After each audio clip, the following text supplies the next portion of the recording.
just keep going forward, right? It might be small steps, big steps. You might take 2 steps back, but if you just keep pushing, you will get there. The only way to fail is to quit.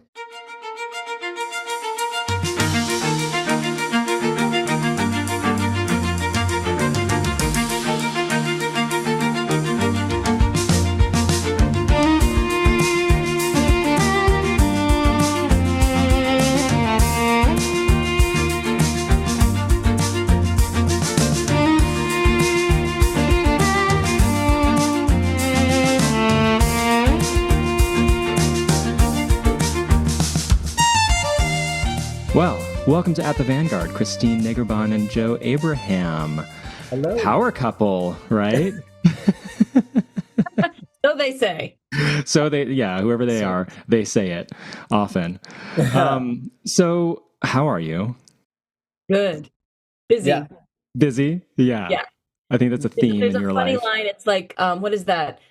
Saying, "Oh, I'll be less busy next week," until you're like dead, right? It's never the case. Yeah. Have you ever had a not busy week?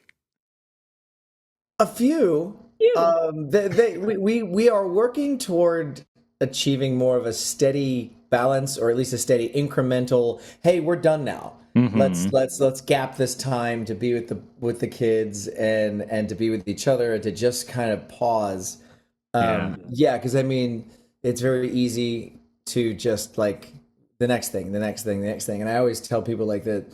We get to make our own schedule because we freelance, but we have to make our own schedule because we freelance. So there's always a thing that you could be doing or should be doing, and it can eat up too much of your life if you let it. Yeah. Short answer, we're good. I mean, you showed me your shared calendar. It's quite daunting. Yes, color coded. And we just got one. I just got this digital calendar that we're gonna push all of our stuff, or selected calendars for the boys to know. Because I'm like, they're always like, "What are you guys doing? Where's home? What are you? Where are my parents? Where are my parents?" So like they'll be able to see a little digital scheduling hub. The teenager's like, "Why are you home? Go somewhere else. I like being home alone." They start scheduling things in for you. Well, he does. He's like, "So wait, I get to be home for 4 hours?" Okay. So he kind of, he's more okay with it. The younger one, he's like, he still likes us. Oh, that's awesome. Well, why don't we start kind of just by getting to know a little bit about each of you? I'd love to hear just generally your potted bio, your background, how you became who you are today, just the highlight reel, essentially. You want to start, Christine? Sure.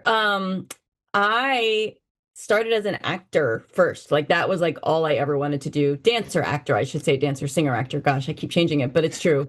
And that was great for a really long time. And then not sure if it was just more age or just opportunity, or I started really dipping my toe and now my whole body into the director choreographer pool. And I quite enjoy it as much, if not more, than being an actor. It's really incredible to something from your head and you see it on stage and you're like, wow, that came from my head and it's actually pretty good. And then teaching is another like artery of our career that I've actually taught since I was in high school at my dance studio. And so that's always been comfortable, and it's been something that has just grown and expanded. I think I have 17 jobs. It's hard to keep. We're literally just doing our W-2s, and we have, between the two of us, we probably have 15 W-2s, and that doesn't count 99s. It's kind of insane. Our taxes are super fun. Oh my God. But we pay someone to do it. So you specialists, go handle it. Organizing of it, let's be clear. But and that's not a slam on Joe, it's just we have our jobs, right? Yeah, you need it. Joe and I were just talking about this, that I am not a person to have a normal, like, steady job. Like, it's never been my thing. I thrive in the creativity of differentiated jobs. It can be tiring at times and worrisome if you're like, whoa, August doesn't have that much in it. But I don't know, there's something really, it's just what we've always done and it's worked. And so Yeah, so currently, and I work for like multiple different dance or musical theater competitions, whether as a judge in a creative or some of them I'm actually on the admin side Hmm. as like a creative competition director, which is interesting and different. So yeah, that's kind of like all the things that I'm doing right now, and it's all exciting and it's all creative, and I'm pretty lucky. Yeah. So you wear many hats, All the hats. all of the hats. And Joe, Some you I like more also, than others, what was right? that? But some I like more than others. Sure, sure. Yeah. But the truth be told, and to be really like transparent, we're in a we love our kids; they're amazing, but they're expensive. Kids are expensive, or like that's just a fact, right? Yeah. So we're Yeah. in just Yeah. an expensive part of our journey right now, and Mm. there's just bills that have to be paid, and so there's jobs sometimes that I don't really want to do this one, but it's cute money and I'm going to do it. You know, Hmm. this is not forever. It's just for now. And that's okay. Where they're conscious decisions, which is great that they are conscious. Hmm. We can choose, but it's busy. It's a Yeah. busy time right now, Yeah. and better busy than not, I guess.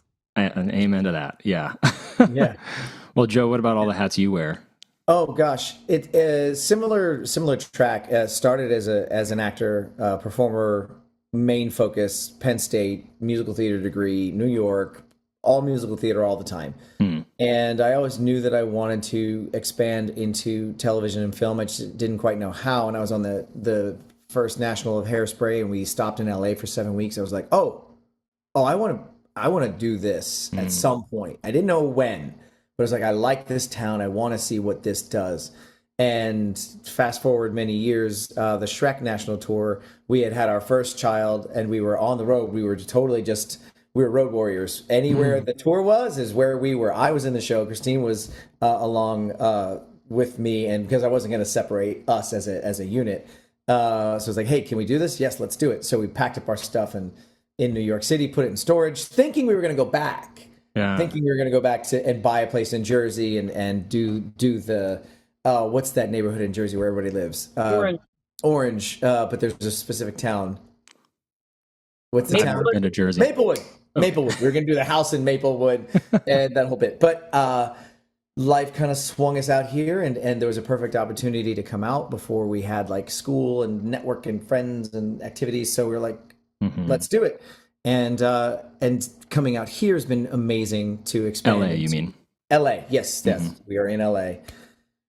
Television, film, on camera performing. I spent a lot of time doing that. And all along the way, I'd always been a teacher, always enjoyed being in front of the room, did stuff in high school, like as in marching band, I wanted to be the drum major. I always wanted to be up front somehow. And being in LA, started teaching with Disney Performing Arts and doing master classes there.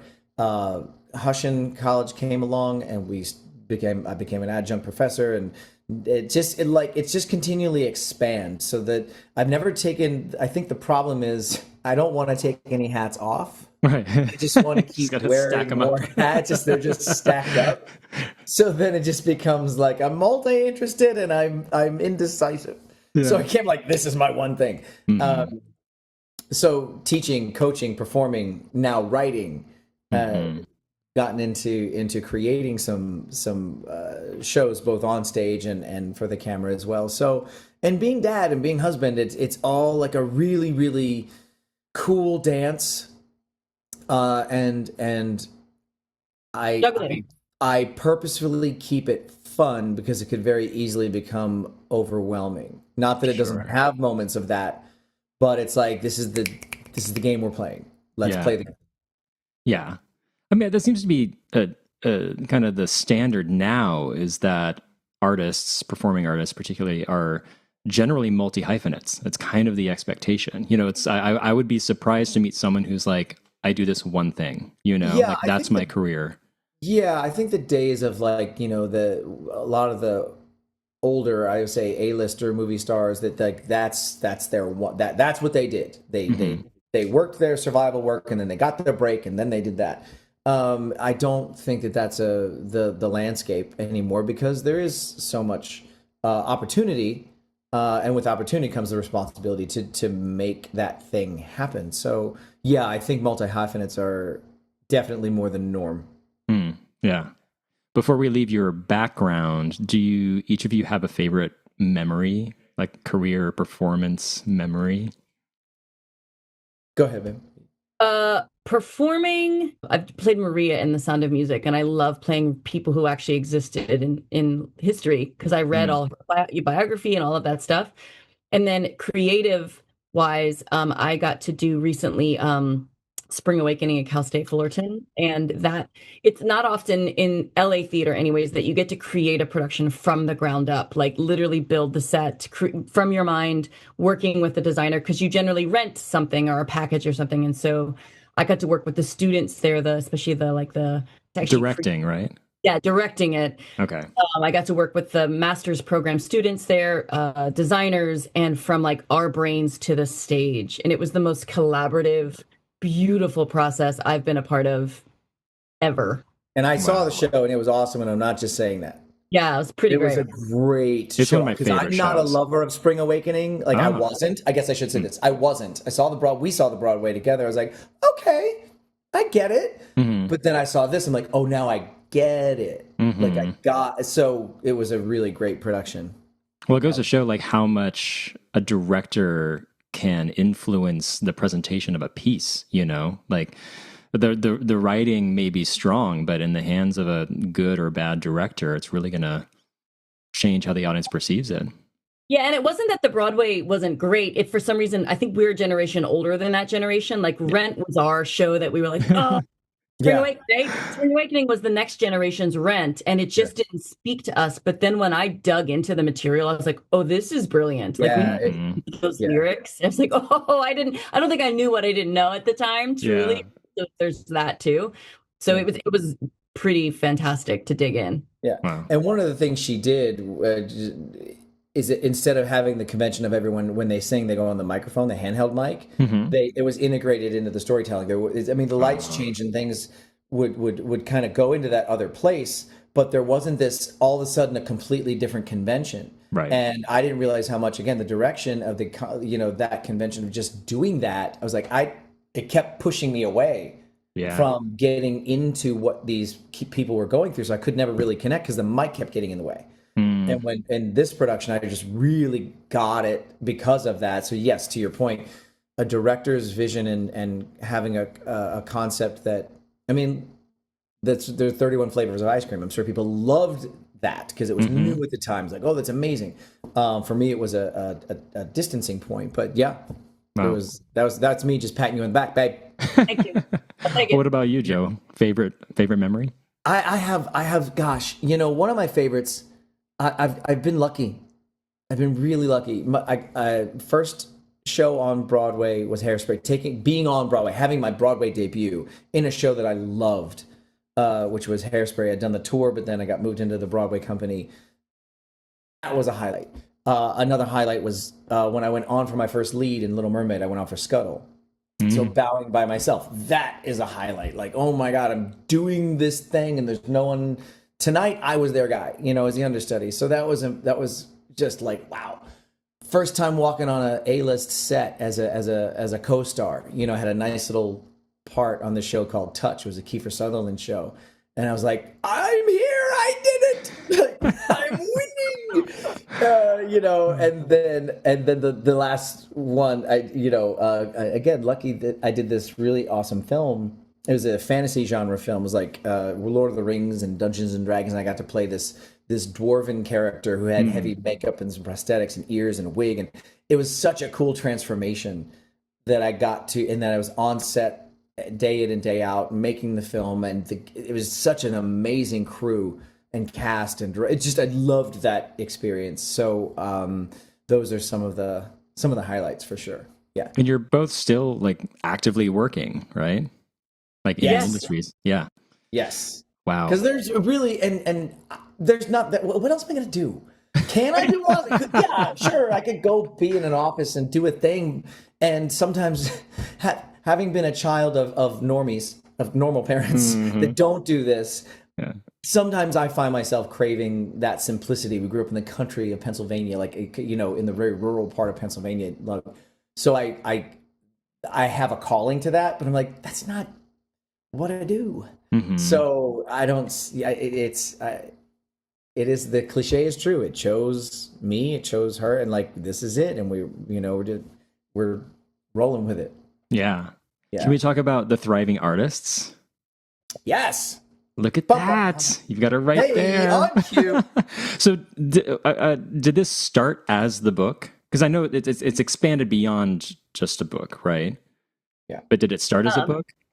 Joe, you want to tell the story? You should tell the story. Yeah, the story's fun. So another reason why my wife is awesome. So I was asked. I was on Broadway, and my former teacher asked me to talk to a tour group that he was putting together, and I'd never really done that, so I was nervous. I wanted to be prepared because it's a 90-minute talk. I was like, oh my God, what am I going to say for 90 minutes? So I wrote all this stuff down.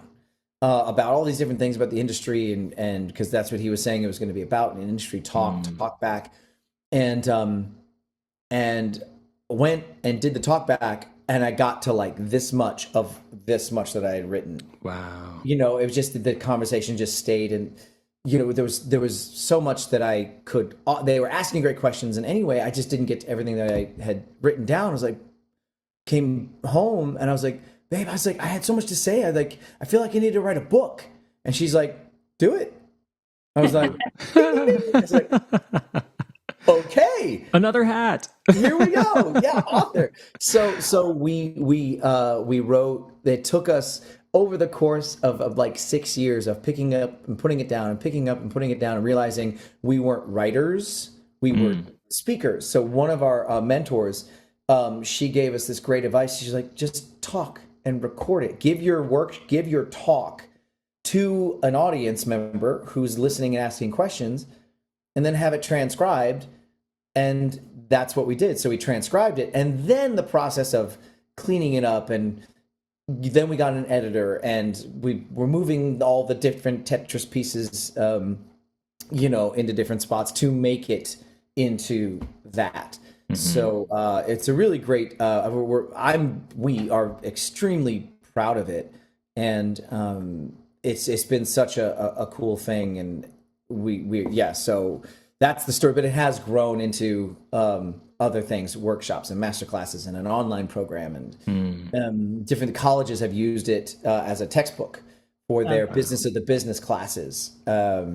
So it's really grown into a nice movement wave of different changing mindsets of, look, it's not just your life sucks until you're on stage or till you're on set or because so many times like that we realize like that's the starving artist mentality, right? And you can be on Broadway or on a set and still be a starving artist. So we really get a lot into the outlook and perspective and internal processes that lead you down the path of being whatever you define as thriving as a person, and the different things that need to be addressed. And then one of them is your finances, which is something that really can take people out if you're not careful. So so it has grown. Yeah. How would you describe who? Oh, no, please. Well, I was going to say the book was a good indicator on also of that. Sometimes, like in this show, A Chorus Line, what do you do when you can't dance anymore? Because a lot of the book was written, I tore my ACL on a Broadway national tour. And so that's a big injury. And so I was back home for a while. And that like line from A Chorus Line, I was like, well, I guess we are writing a book now. And the idea of just do it, right? Like just do it because you said you were going to do it. And it took us we had to move our goal date. Must have been 15 times, right? Oh, easily. We kept pushing it, but we kept doing it. We kept moving towards the goal. And it's like, we have this idea in our heads, like I have to be on Broadway by the time I'm this, or I'm a failure. I have to do this by this time. And it's just like, you see all those Instagram posts, like Vera Wang wasn't Vera Wang till she was like in her 40s or something like that. And 50s. I think. Yeah. And I remember like We had two different copy editors, but the one who really with the grammar, I obviously didn't understand the use of a comma or a semicolon. I missed those days in grammar, and which is cool. I'm so glad other people are experts at that. But I like really remember when we only had one kid. Cole would be taking his nap, and luckily he was like napping 3 hours, and I was just like going through her edits and editing the manuscript and being like, "This is the only time I have today to do this, and I'm gonna take these time, you know." And it's just like just keep going forward, right? It might be small steps, big steps. You might take 2 steps back, but if you just keep pushing, you will get there. It took us 6 years, 6 years Mm-hmm. to write this book. And after a while, we just had to put the hat on it because you can keep it needs a revision, and we know that. Mm. And we just said maybe this summer, so maybe we'll keep ourselves to that one. But Yeah. Okay. Yeah. I'll keep It my is eyes one of peeled. Yeah, yeah, it was really funny. The only way to fail is to quit. Yeah. Just the only way to fail is if you give up on a project, especially one that's so much in your control. And that's the blessing and the curse because there's no one waiting for it unless you put it out there. So the accountability is great, and working with an editor that moved it. So when you start bringing other people in to hold you accountable, that's when it really, really got across the finish line. Two things is like they say 90% of the work comes in the last 10% of the project. Very, very, we found that to be very true. And a book, a show, a song is, for us, it felt like a term paper that's never done. But at some point you say, this here world, here it is. Good now beats perfect never. Yeah. So who's your target audience for the Thriving Artists? Definitely college, like late high school and through college age young performers who are looking to do this as a career or are already studying to do it as a career to continue their life as an artist. That's really who it's for. And I think people in the industry in their early 20s and 30s, because one of our students, and I won't say who it was, but from Hushin, who's gone on to be very successful commercial dancer. And I remember pulling them aside saying, you are going to work. Like, I can see your career, right? And it has been true. Please be smart with your finances because when you make a lot of money early in your career, if you do certain things correctly, start investing, all of the things, you will set yourselves up for success, right? Because then my two favorite words in the English language are not musical theater, it's compound interest, right? And yes. right. Even though I to do my love ears. theater. And so residuals, that's another yeah, residual also, passive income. There's many words that checking closed.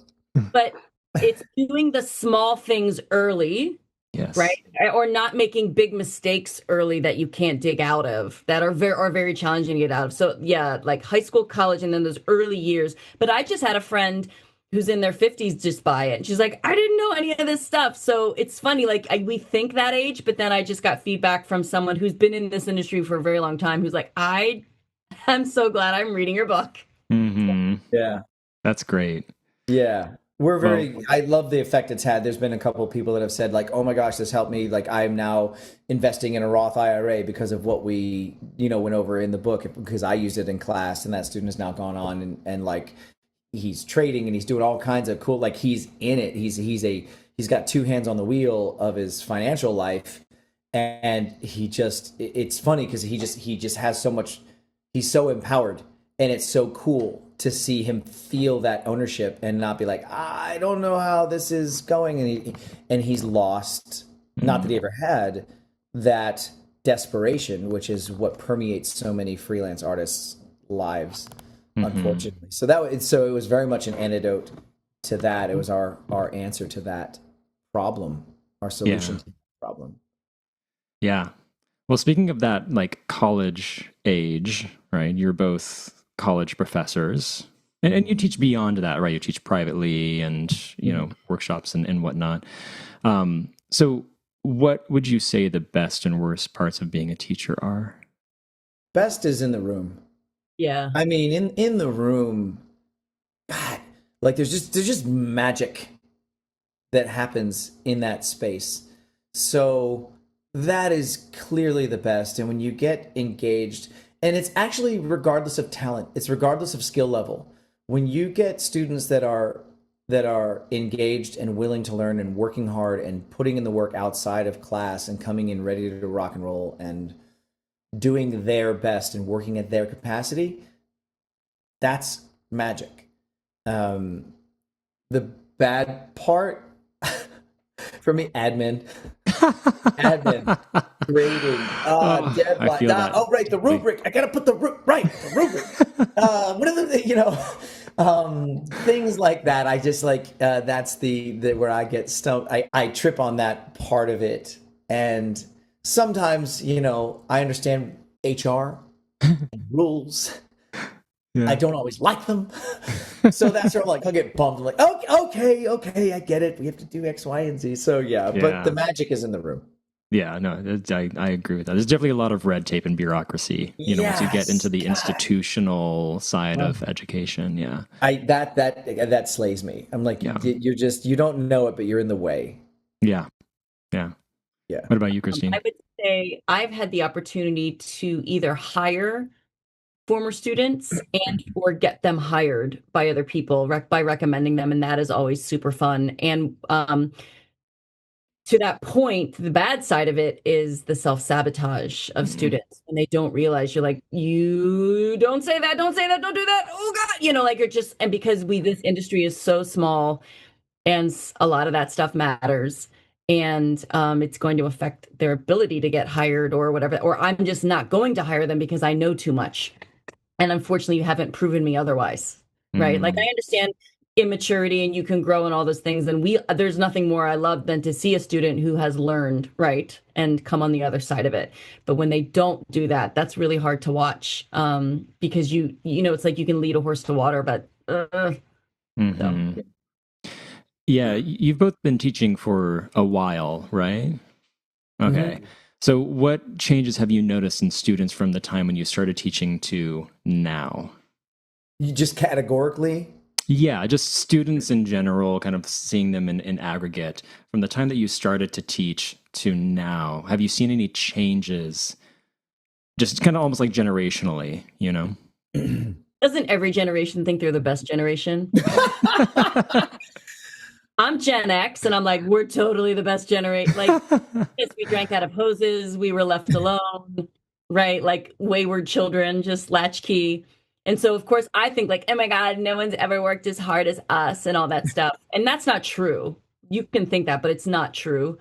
I feel for the younger generation because of these.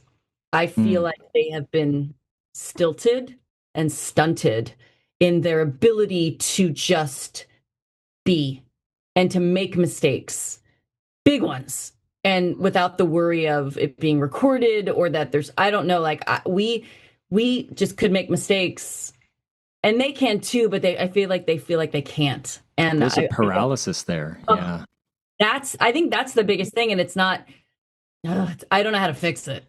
I would, to piggyback on that, the social media culture, Instagram culture, the students generally, two things. They don't realize how much time goes from beginning until they're this good, whatever they see and whatever they think that is as a reality, the process, and that the process is messy and it doesn't feel good, and it at times, and sometimes it's exalting, and it's like a joy bomb went off in your life, and then sometimes you're like, I don't know if I want to do this anymore because it's too self-revealing and I have to deal with my own reflection. So I think understanding that there is a process, and it's not just, hey, you're cute, now you're at a level. And I think along with that comes anxiety. I think the anxiety levels have risen because they put this unrealistic expectation on how good they should be and how quickly, as opposed to do the work, keep doing the work, consistently show up, consistently be full out, and over time, because these devices compress time in the sense of how long they think it takes. So the anxiety triggers the shrinking, which doesn't let them go get to the goal sooner. So in some ways, it can be a little bit of a negative, a downward spiral. So I think if there is a difference, that is the difference to the not so great. To the great side, man, these kids, I mean, some of these guys, I mean, they can riff and sing and do stuff that I'm like, I never learned. Like there are some skill sets that have been developed because they have seen so much, and because of the expansion of pop music into different genres and stuff. I'm like, what they're doing and the blending and the bending of all these different things together, and their creativity is like, oh my gosh, this is amazing. Mm-hmm. So they have such more open views as to what's possible, who can play what, who can do what. Let's try it this way. Let's do it that way. So I love that they're not as cookie cutter and like, here's your lane. Where the lanes are still there, but it's also, well, what if? Mm-hmm. They play the what if game really well. So you also wonder if there's paralysis then sometimes because there's so many choices, right? Like when I was growing up, right? It was like ballet, tap, jazz. You studied in those styles. And now it's like, hip hop alone has like 17 street styles, right? Like just alone has that. And, you know, yeah. Well, what about education more as an institution? Like, what are your thoughts on the state of education, maybe specifically higher education in the U.S. today? You know, we're both products of a 4-year college degree, and I wouldn't change, I think, either one of us for the world. I wouldn't. And I was pretty well trained going into college. Like dance wise, I was like, I didn't learn that much in college, I have to say. If they had different styles of dance, like hip hop and all those, I would have. But where I needed my training was acting and singing, and I got it. So that was great. Our biggest thing about higher education is you cannot, and we talk about it in our book, you cannot put yourself in a financial hole. You cannot, coming out into an industry where you're unemployed a lot of the time in your industry, not necessarily unemployed, but in your industry. And we believe that you make the school doesn't make you generally. Like if you're an A+ student and whatever that is, whether you go to this university or that college, you'll be okay if you do A+ work. 100%. Right? Yeah. And don't dig a hole financially. Because honestly, sitting behind the table, do I look at where you went to school? I do, but here's why. If you're newer to the industry, I look just so that I see who your teachers were. I generally know them. And then if I need to make a phone call to say, hey, I'm thinking about hiring so-and-so, what do you think of them? That's the only reason I look. I don't look to be like, oh, they went there, they must be awesome. I don't do it that way. It's just so I'm looking for a reference. I need to say, I'm looking to hire so-and-so. Tell me about them. Yeah, it generally has gotten so insanely expensive. And I think the goal isn't the title of the school. The goal is quality training. So wherever you can get that and balancing the realistic financials of what it is, the industry as a whole, and, you know, I mean, certain colleges are $60,000-$70,000 a year for a musical theater program. So if you are going all loans and you don't have any scholarships, that's a lot. That's that's $250,000 in the ballpark that you are coming out in the hole for a career where the Broadway paycheck currently is what, 26, 24, somewhere in there. It's in the, you know, what do you mean? And that's what's that? Over $100,000. It's over, right? But you have to A, book the show, B, it has to run, C, you have to live in New York City. So, you know, I remember being in a car with a guy who had gone to a really expensive university. This is way back when I was in New York. He's like, if I can just get that production contract, I'll be good. And he was like, he was 6 figures in debt. I'm like, that mentality of this one thing is my genie in a bottle. And it'll wipe out all of these things. It's not real. So I think it's just having your feet on the ground. And if you have that, if you have the resources in your life, in your family, if your parents or whatever, that you can do it, then by all means go. I'm not saying that there aren't great things happening at those places, those universities that are top shelf, top tier expense wise. But you want to strike that balance, and neither one of us went crazy into debt. Luckily, that wasn't the case, but hopefully this podcast will reach people to say, hey, look, you don't need that. There are great people at every university. There are people that hit the Broadway stage or wherever your goal is without going to that extreme and being starting at a loss, because then again, back to thriving artists, abundance, you're free, you've got choice. Starving artist, desperation, you need to get these things and it permeates. If you've got a literally $250,000 note hanging over your head, it changes how you operate.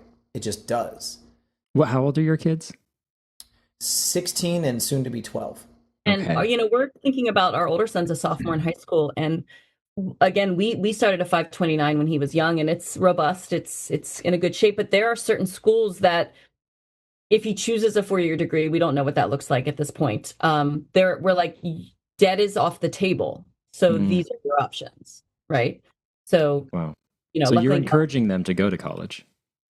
Oh yeah. As long as it's his path. We don't know if that's his path. Yes, I mean it could be. His ongoing education could take different shapes. We're not sure what that is yet. But if it does, then it's going to be a hey. We're going to do what we need to do. You do what you need to do to make sure you're not coming out with massive amounts of debt. Not to say that student loans are horrible if they're small and manageable, because they can get paid off. So I'm not going to sit here and say never borrow a penny, because sometimes you do. But you have to look at it in relation to the industry you're going into, and what is that realistic general trend. Again, it's dreams are great and you should have them, and we did, and we followed them. But I think it's dreams with also reality. Don't leave reality behind I'm just gonna make it. By all means, yes, possible, go do it, but the journey and the weight you put on the bar that you may not need, and the sometimes self-inflicted wound of putting yourself into such a behind financial state, that's something we want to make sure that people don't do. Yeah, dreams and not fantasies. Dreams, not fantasies. Dreams, and goals and plans and actions, and here's how here's a path, instead of it'll just happen. Yeah. Well, let's talk about MTCA. Oh, tell me about that. What does it stand for? What is it? What do you do? What's your role? Oh my gosh, it's Musical Theater Competitions of America. It's been around for 20 years. Yeah. The current owners bought it a few years ago and took what was already amazing and then just like set fire to it in the best way. Just like does fireworks happen, which does that. This one, right? Like this literally is what they did. Yeah. They did this. Right? And so if we want to speak up about the event that just happened in February in Anaheim, we had over 1,300 students come from literally all over the world. High school students. Middle school and high school. Oh, middle school and high school. Gotcha. 4th grade to 12th grade. Whoa. We had over 1,500 routines. Every day, over 50 adjudicators. There's like 40 different rooms happening at one time, from monologues, solos, duets, musical theater, dance, and then group numbers. And then there's like a whole technical Olympics with costume design and props and amazing.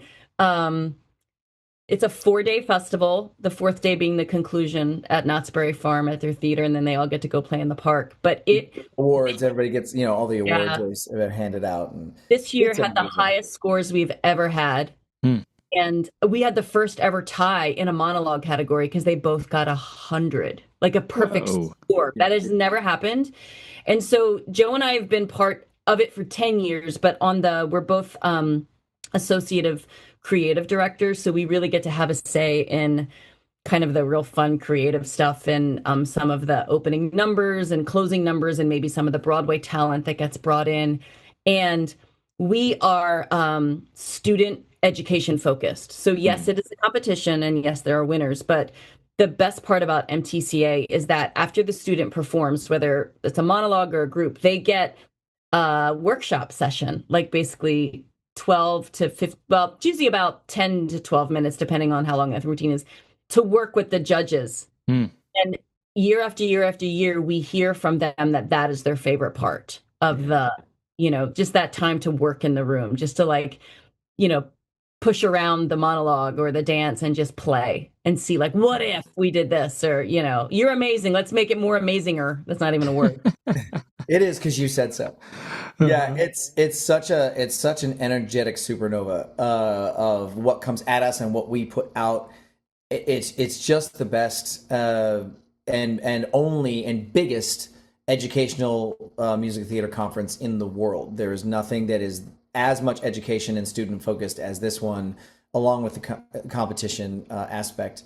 And it really is. It's just a joy bomb of a weekend. And in addition to the adjudications and then the clinic right after, there's all day master classes on all the days. So I mean, it is literally a beehive of activity, and that culminates in a show where the students get to perform with the Broadway talent that gets brought in that year. And we choreograph and create numbers for that. And gosh, it's so cool, and it lives in such a big place in our lives that like I book out with agents. I'm like, guys, I'm doing this here. Please don't send me any auditions that are gonna like conflict with them. Mm-hmm. So it's really, really special. And what's interesting is multiple times this weekend, because we sit and watch the routine, and I like cried probably 6 times, like kind of ugly cried at one point. I was like, so moved. Yeah, get it together. And then we're up working and just like in it. And I had so many parents and teachers say, Christine, like, aren't you exhausted? And I'm like, no. I mean, like, yes, on Tuesday, are we dead? Yeah, we might be a little dead, right? Yeah. But in the moment, in the weekend, we are not exhausted. And it's because, what is that saying? If you do what you love, you never work a day in your life. And it's so true. Like, as a director choreographer, I'm always so inspired by what these teachers from all over the country and or student directors and choreographers, I was like, I was not this good. I'm still not this good. What is happening on this stage? It's incredible. Yeah. That's so awesome. Yeah. So you do MTCA together, you've taught together, you've done shows together. I like her a little bit. I think she likes me. How do you maintain a healthy relationship and family with that setup? We say this in our industry too. We always keep the main thing, right? Our relationship is first and foremost. The kids are actually secondary, because if we don't work, and not that our kids are second in our lives, but meaning if our relationship isn't working, then it kind of permeates everything else. Yeah. And we try to laugh a lot. We try to be stupid and silly. We try to hold each other up. And the biggest thing I say, and this is weird, we read the 5 love languages, which is if you're anyone in a relationship hasn't read that book, I recommend it, because at one point early on we were kind of like butting heads a little bit and just like not gelling. And pre-marriage, like before pre-marriage, I think. Yeah. Oh, wow. Yeah. We have completely different love languages, like completely opposite. And there are times that I make a conscious decision that I'm like, if I clean out this dishwasher, it might make me late, but it's going to make his life easier when he has to come home and make dinner for the kid. Like, those little things matter, right? And you just make those conscious decisions day in and day out to make your life, just for your spouse, your partner, whatever that looks like, easier. Yeah. We've learned tactical humor. Tactical humor. Yeah, like when you could, like, when something could go down the path of like, okay, this is a real argument, it becomes like a real fight. One of us will do a dumb voice or make a joke or do something or make some outlandish, exaggerated statement, like, okay, all right, okay, let's move on. It's so I think really if there is a tonic that heals and keeps things running, the oil of a relationship, I think it's humor. and also connection, that we make sure that we talk, we'll sit and just talk about what's going on. And so we don't watch as much TV as a family, fine, you know, but we prioritize each other, we prioritize the boys. And if that means that we are up late and then up early because we spent that time together, then okay, you know, that's why God invented coffee. You know. What are your kids' relationships to the performing arts? Do they have any sort of interaction there, involvement? You got so excited. Go Before ahead. we get into actually what they do, it's been so fun recently because they're older now. So, you know, like I did Billy Elliot a while ago. My kids were young. They didn't come see that one, right? That was not an appropriate piece. They didn't actually come see Spring Awakening either, because again, not appropriate. Now, they did come see Joe's Jersey Boys, which, you know, A few F-bombs, just a few. Yeah, just a and we're like, few. you know, remember it's acting, it's fake. But that was the first time I got to sit with the kids and watch them watch Joe, and it was, I might cry. It was it was up in Sacramento at the Music Circus, and they both loved it so much. They were sitting forward in their chair, and they were just like, you know, they loved it. And they've gotten to see us now both in a couple things, and like, you know, Into the Woods is a long piece of theater, and they came. I was in it at Music Theater West, and they loved it. Yes, I was like, yes, kids. You know, that's been such a cool addition, and like anything, their relationship to what we do is expanding and getting deeper. And yeah, when they came to see me in Jersey Boys, I actually couldn't look at them during curtain call because I'm like, I was just gonna lose it, because it was the first show where they were awake to know that they're gonna remember. There's my dad up there, you know, and so that was really cool. And then same thing with Christine with Into the Woods. So it really is fun watching them do what they do. And then our older boy Cole, he's got an appreciation for it. He likes to come and see it. He's excited that we're excited. He's very cool that way, and that he's supportive of it. It's not his thing at all, although he's a brilliant designer. He's got a great creative designer's mind. And our younger guy, Ty, he's actually taking ballet. Oddly, and he's good at it. You know, but the thing about how he started was he's like athletic across the board. What has he done at this point? Football, soccer, karate, and basketball.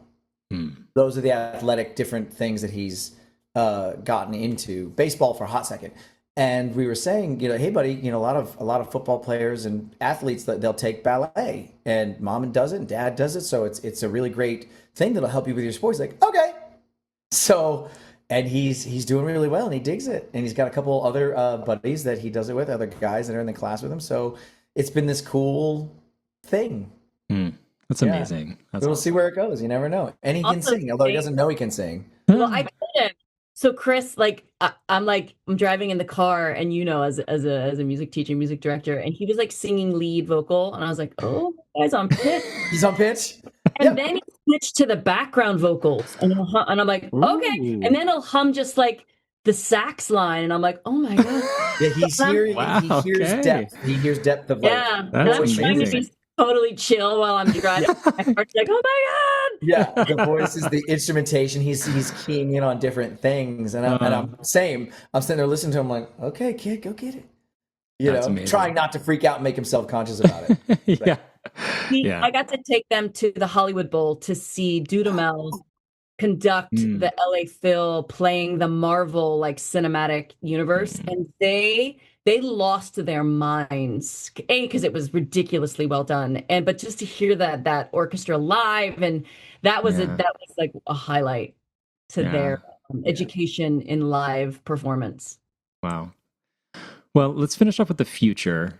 You can narrow this to the performing arts, or, you know, keep it more general. What are you most worried about, and what are you most hopeful about? About us, or about just the future of performing arts? More the performing arts, or the world. choose your scope. I do notice the financial strain on the industry, right? Like I'm more involved in the theatrical industry here in Los Angeles, but a lot of our friends are involved in the TV and film industry, and just hearing how it's changing and all the strikes, and then for theater, just how theaters are struggling. And that is scary because if we don't have those outlets, we know that theater and art saves lives. Like we know those facts are true. And so just to not be able to have those outlets for students and for humans is scary. So just praying and hoping that we can continue to maintain our industry, right? Yeah. I don't know how, but we're trying our best. I think I feel like the live element of performing and human connection, I think it's actually going to grow. And I think it's going to grow because of the AI wave that is still yet to hit everyone. I think now, granted, AI is getting really good at looking really, really human, and I get that. But I think theater's never going to die. It'll change. It might struggle, but I don't think our desire to have people tell stories and have other people sit and listen like our cave dwelling ancestors did around the fire, I don't that's always going to be there. So I'm hopeful for the industry of or the practice of being a teacher and being in the room, because that human connection is never, that appetite, that need is never going to go away.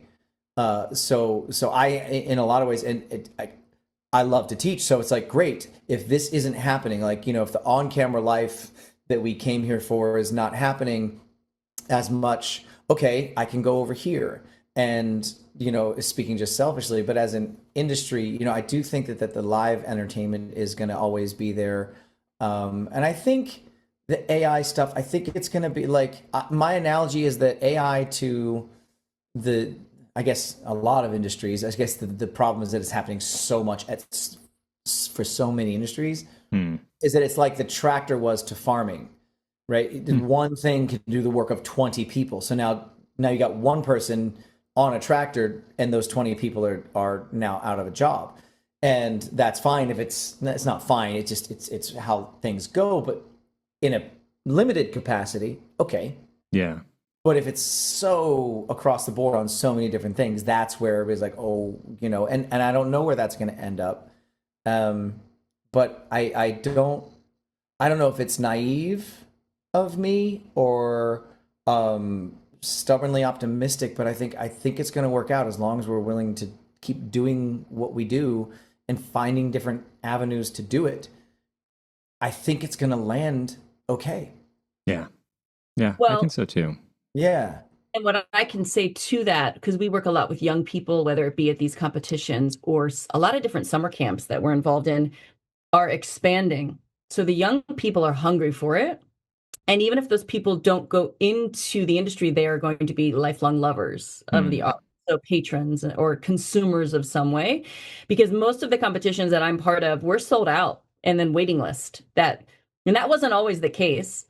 And these summer camps at various different high schools and middle schools and, the Segerstrom Center, all these different places, they sell out with a waiting list instantly. And so you're like, okay, something is going correct with the live, right? With the in-person experience, and whether that's coming out still from the pandemic and people just craving that, or just that we're so into these that we're like, oh my God, I have to talk to another human and interact. Whatever that looks like, that is encouraging to go with what Joe was saying. Yeah.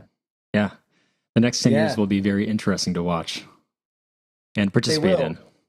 They will. Yeah. And participate in, right? Yeah. And to be a part of it. And because the barrier to entry as a filmmaker, as a creator, especially if you're doing digital content, is like, this is a movie studio in your hand. So if you really want to go and make a thing and tell a story, I know it seems so cliche, but like your access to doing it is right here. And even the native, apps on a computer, can edit enough, and you can just, if it's in you, it needs to be expressed, and the avenues are there. So I think the biggest hurdle is the fear of, well, is it going to be good enough? And I think that's an ongoing thing, and that's a lot of what we talk about. But like, is it going to be good enough? Or I see all this great stuff. Well, you got to make something, got to make it before it's good. So make it,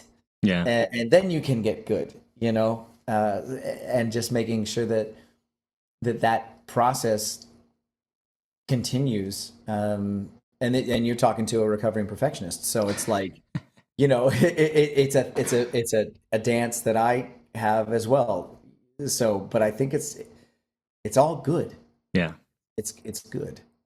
Well, what else are you working on? What do you have coming up? What do you have going on right now?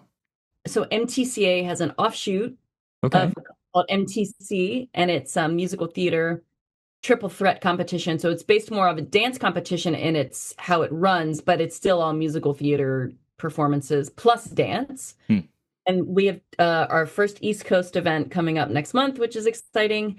And then our San Diego event, which is beyond sold out. And so I'm the competition director for that. So I have a little bit more of an admin position. And then Joe and I are both choreographing Crazy for You at a high school here that we didn't even know existed. It's a beautiful private high school up in Sun Valley, and they have a really talented group of young high school students. And so we're doing the original Stroman, adding some water because it's hard. A hard show. We did the show together. It was my first job out of college, and she played Polly and I was junior, and it was easier then because we were younger, and that stuff is hard. So so we're adding some water, but that's one of the fun things that we're doing. Just to chime in, go ahead, babe, keep going. Yeah, and then I have summer. We teach at various different intensives and workshops, and a few new have popped up, which we weren't aware of, and that's always fun. And then Joe and I are both part of a brand new musical called The Bells Are Swinging, which is based on the same source material of The League of Their Own. So the all-female baseball team that has been in production, and we think a fall production is coming. So fingers crossed for that.